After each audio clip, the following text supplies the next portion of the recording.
တော့ဗိုလ်ချုပ်တန်းရွှေတို့ကသူဖြစ်ရှင်တဲ့အတိုင်းမဖြစ်ဘူးအာဏာကိုဆက်ထိန်နေ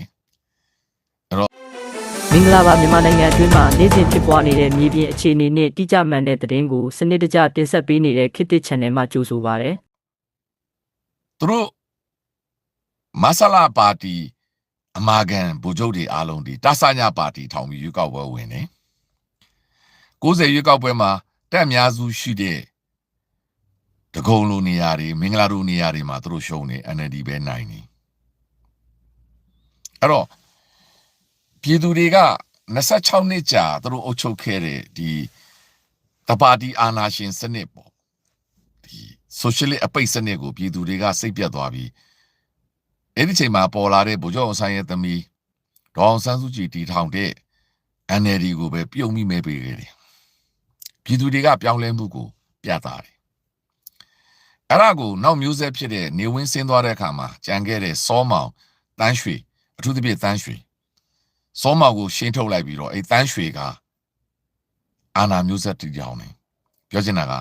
စစ်တပ်အုပ်ချုပ်ရေးနဲ့အာဏာကိုလွှဲမပေးပဲဒေါအောင်ဆန်းစုကြည်ကိုအကျယ်ချပြီးတော့ဆန္ဒပြတဲ့ចောင်းသားတွေမကျေနပ်တဲ့ပါတီတွေအကုန်လုံးထောင်သွင်းချင်းချတော့တာပဲပြည်သူတွေရွေးချယ်တဲ့လွှတ်တော်ကိုယ်စားလှယ်တွေကိုစတင်ပြီးဖမ်းတော့တာပဲအဲ့တော့လွတ်အောင်ပြေးနိုင်တဲ့လူတွေအားလုံးဒီ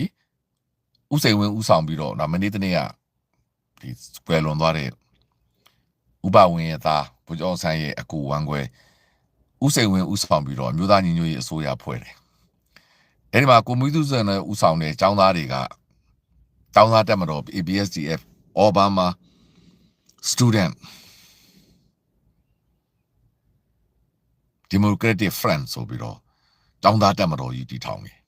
KNU နဲ့ပေါင်းတယ်ဟိုဘက်မှာကျတော့မြောက်ပိုင်းမှာကျတော့ကချင်နဲ့ပေါင်းပြီးပြန်တိုက်တယ်အဲ့တော့ပြည်သူရွေးချယ်ထားတဲ့လွှတ်တော်အမတ်တွေကတိုင်းသားတွေနဲ့ပေါင်းပြီးတော့ညွတ်ပေါင်းတွေဖွဲ့ကြတယ်ပြန်လုပ်ဖို့လုပ်တယ်သို့တော့အရှက်မဲစွာနဲ့ပဲဒီစစ်ဗိုလ်ချုပ်တွေကတယောက်ကဆင်းပေးသွားတယ်လို့လားပြောချင်တာကနေဝင်းဆင်းပေးသွားပြီးမှ88ကအရှိန်ဟုန်နဲ့ထပ်ဖြစ်တာအဲ့ဒါကိုသူတို့ကနေဝင်းကိုအကျယ်ချုပ်ချပလိုက်တယ်နေဝင်းရဲ့သမတ်တွေမီးတွေအင်းနေဝင်းတို့အုပ်စုကိုဇွဲနေဝင်းတို့အုပ်စုကိုအကြောင်းပြပြီးတော့ဖမ်းပလိုက်တယ်အကျယ်ချုပ်ချပလိုက်တယ်နေဝင်းကိုယ်တိုင်ကိုအကျယ်ချုပ်ချပလိုက်တယ်ဦးနေဝင်းဟာအကျယ်ချုပ်ဘွားနဲ့ပဲသိသွားတယ်လူမသိသူမသိနဲ့သူသမီးစန္ဒဝင်းအောက်မှာပေါ့သူဒီကြိုခံလိုက်ရတယ်အဲ့ဒီချိန်မှာနေဝင်းပြောခဲ့တဲ့လမ်းစဉ်ကိုလည်းသူတို့မလိုက်ဘူးသူတို့အုပ်စုကျန်တဲ့စစ်ဗိုလ်ချုပ်မျိုးဆက်တွေကပဲအာဏာကိုဆက်လက်ထိန်းသိမ်းပြီးတော့တိုင်းပြည်ကိုစီးပွားရေးဖွင့်တဲ့ပုံစံနဲ့တရုတ်နဲ့ပေါင်းပြီးတော့နေဆက်ဖွင့်တယ်အဲ့တော့ကွန်မြူနတီပုံတွေကိုနှိမ်နှင်းဖို့အတွက်ကွန်မြူနတီအကွဲဖြစ်တဲ့ကိုကန့်တွေဝါတွေနဲ့ငင်းချမ်းရေးတွေချုပ်တယ်အဲကနေပြီးတော့စီးပွားရေးကိုဖွင့်တယ်အဲ့တော့တိုင်းပြည်ရဲ့အရန်ငွေကြေးကိုတရုတ်နဲ့ကုန်သွယ်အဲ့ဒီချိန်မှာတရုတ်ကလည်းနိုးထလာတဲ့အချိန်နဲ့တရုတ်နဲ့ကုန်သွယ်မှုဖွင့်တယ်ပြည်တွင်းမှာရှိတဲ့အတိုက်ခံနိုင်ငံရေးသမားတွေအကုန်ဖမ်းတယ်သူတို့မှရည်ရွယ်ချက်မရှိဘူးပေးစင်တဲ့စိတ်ကလည်းမရှိဘူး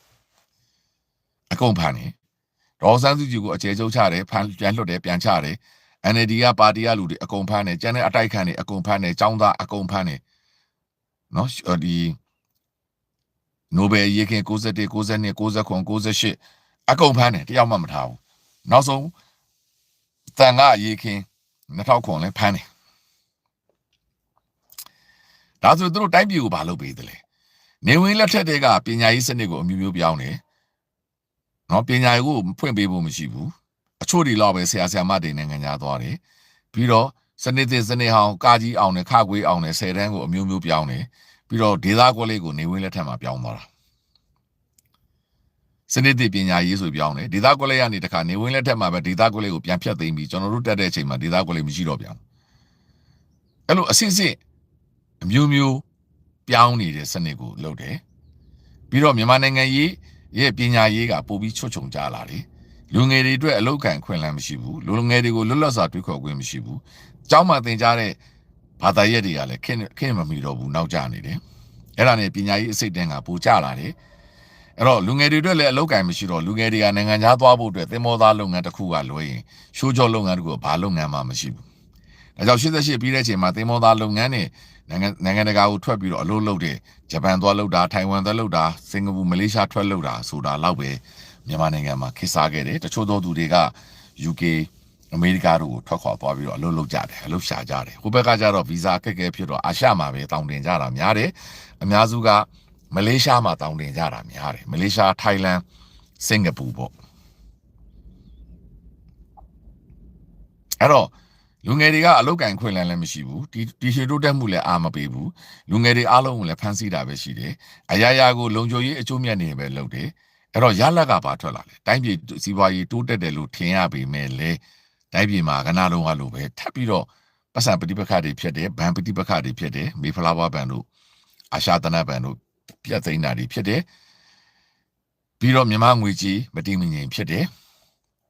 ပြီးတော့မြန်မာနိုင်ငံ GDP ကတိုးတက်တဲ့လောက်မတိုးတက်ဘူးဒါမဲ့နေဝင်းခက်နဲ့ဆိုင်တော့တိုးတက်လာတယ်လူတွေကလောက်ကင်စားတော့လို့ပိုနည်းနည်းပိုအဆင်ပြေလာတယ်ပိုပြီးတော့တွာလာတာဖြစ်လာတယ်ဒီငြိမ်လေးဖြစ်လာတာပေါ့ဗျာဒီငြိမ်လေးဖြစ်လာတယ်ဒီငြိမ်လေးဖြစ်လာတယ်လို့ပဲပြောရမှာပေါ့တခါ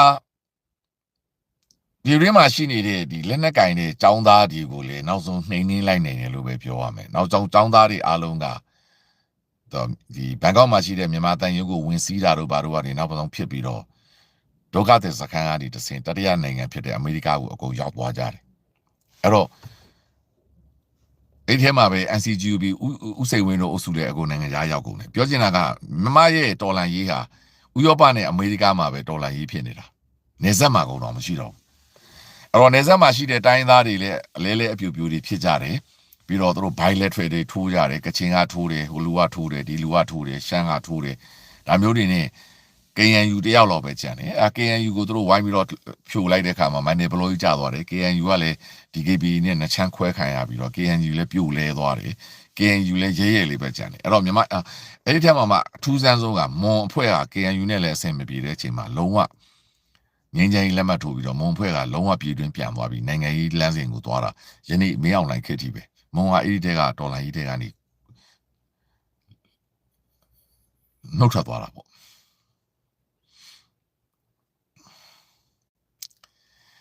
အဲ့တော့ចောင်းသားတွေကဘန်ကောက်မှာရှိတဲ့မြန်မာတန်ရုံးကိုဝင်စီးတာ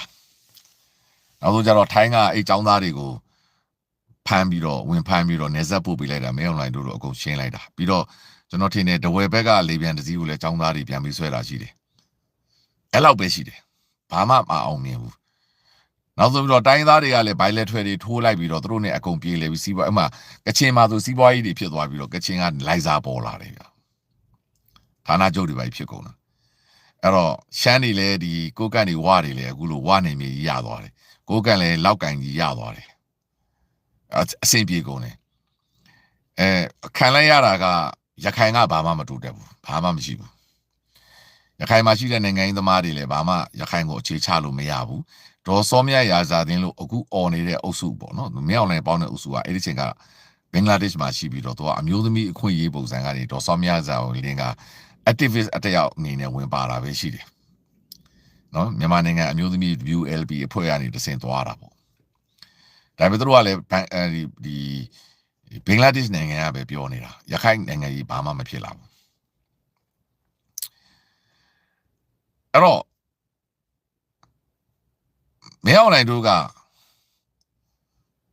အတိုင်းအတာတစ်ခုထိတိုင်းပြည်စီးပွားရေးတည်ငြိမ်လာတယ်နေဝင်းနဲ့ဆိုင်ပြည်သူတွေနည်းနည်းပိုချောင်းလဲလာတယ်အဲ့ဒီထဲမှာတရုတ်လုပ်ငန်းရှင်တွေနဲ့ပေါင်းလိုက်ပြီးတော့ဒီမြေကစားလိုက်တဲ့ကိစ္စမှာမြန်မာနိုင်ငံမြေဈေးတွေထိုးတက်လာတယ်အဲ့တော့မြန်မာနိုင်ငံရဲ့လုပ်ငန်းရှင်တွေဟာတထေးစည်းရင်းတွေဝင်လာတယ်နေဝင်လက်ထက်ကစည်းရင်းမရှိတဲ့မြန်မာတထေးတွေကဘယ်နိုင်ငံကမှစည်းမပေါက်တဲ့တထေးတွေဟာတန်းရွှေတို့လက်ထက်မှာဒေါ်လာတန်းချီချမ်းသာတဲ့အဆင့်ကိုရောက်လာပြီးတန်းရွှေတို့အုပ်စုလည်းဒေါ်လာတန်းထောင်နဲ့ချီတဲ့ချမ်းသာတဲ့အဆင့်ကိုရောက်လာတယ်တိုင်းပြည်လည်းသူတို့ထိန်းချုပ်လိုက်တဲ့စီးပွားရေးပေါ့နော်ဥပိုင်ပေါ့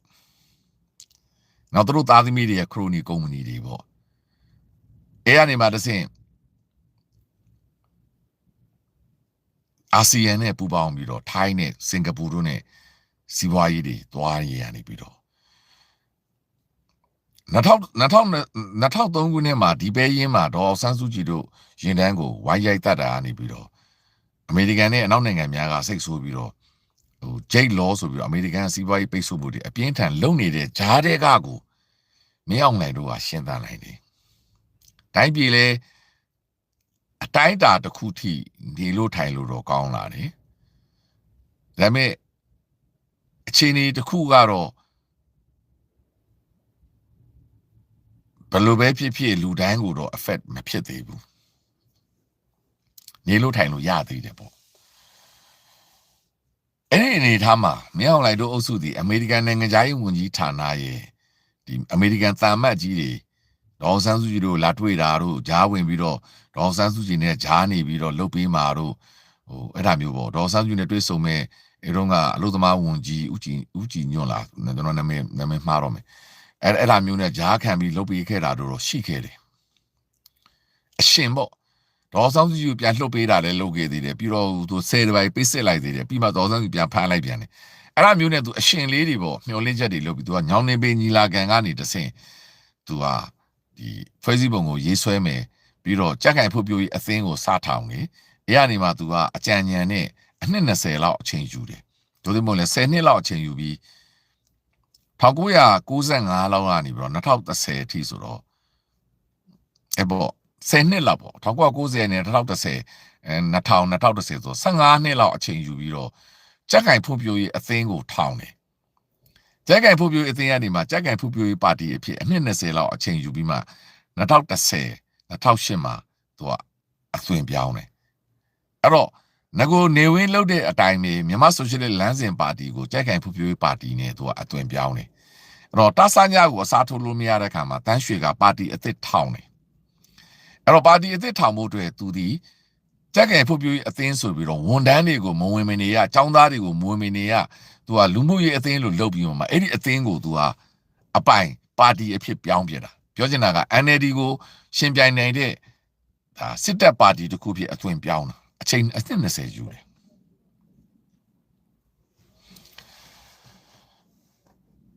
အဲ့တော့အဲ့ဒီကနေမှတိုင်းပြည်ကဒီတိုင်းဆက်သွားရင်အများကြီးအခြေအနေကောင်းနိုင်သေးတယ်ပျက်စီးယူရင်းမှုမရှိဘူးပေါ့အဲ့တော့တန်းရွှေပဲဆက်အုပ်ချုပ်ထားပြီးတော့သွားရင်လည်းမဆိုးသေးဘူးပေါ့အဲ့တော့ဆေးအာနာရှင်တွေက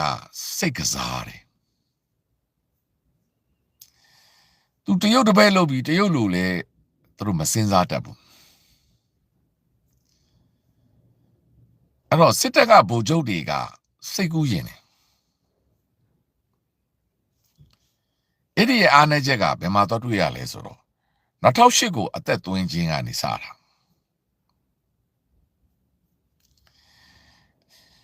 အဲ့တော့2008ကနေအသက်သွင်းတဲ့အထိမှန်နေသေးတယ်လို့ပြောလို့ရတယ်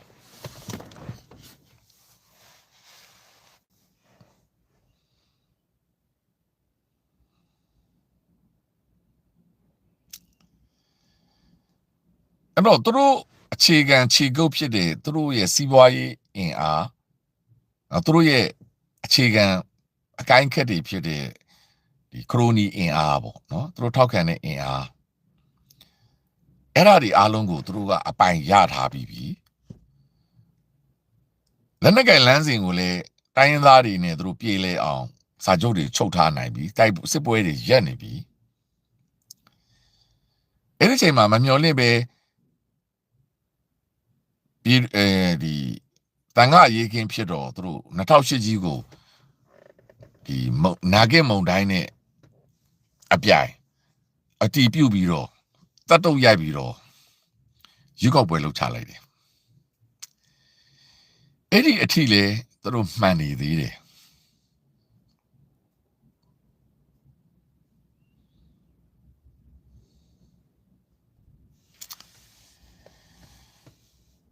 အ နေရာမှာဒီစစ်အာဏာရှင်တွေနဲ့ထိုင်းကအာဏာပိုင်တွေနဲ့စဉ်းစားပုံကွာသွားပြီ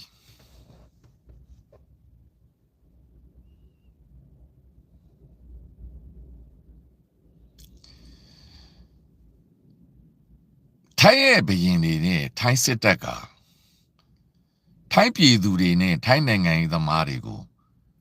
ထိတ်ချုပ်ပြီးမှတဆင့်ချင်းဖွင့်ပေးတာယနေ့ထိမဖွင့်ပေးသေးဘူးပြောချင်တာကဒီလူတွေကိုပြစ်လည်းမတတ်ဘူးအရန်လည်းမနှိပ်စက်ဘူးဖမ်းစရာကြီးဖမ်းလိုက်တယ်ထောင်ထဲထည့်လိုက်တယ်မင်းအောင်လိုက်လို့သလိုစစ်ကြောရေးမှလည်းမရက်ဆက်ဘူးပြောချင်တာကအမေရိကန်ခြေနဲ့လောက်အောင်လုပ်ပေးလိုက်တယ်ပြီးတော့တိုင်းပြည်ကိုစီးပွားရေးဖွဲ့ပြီးတော့ဘရင်အာဏာကိုထိလို့မရအောင်စနစ်တစ်ခုကိုပြဋ္ဌာန်းလိုက်တယ်အဲ့အနေမှာနိုင်ငံရေးသမားတွေကိုထိန်းချုပ်လိုက်တယ်ဘရင်ကိုပြရုပ်တစ်ခုထားလိုက်တယ်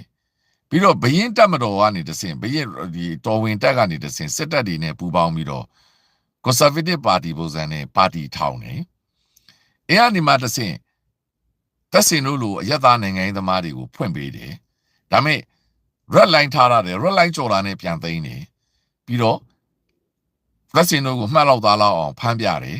ဒုံမို့တိုင်းပြည်ကထွက်ပြေးခိုင်းလိုက်တယ်အဲ့ဒါနဲ့ပဲသူကတိုင်းပြည်ကိုတဖြည်းဖြည်းထိန်းသွားတာ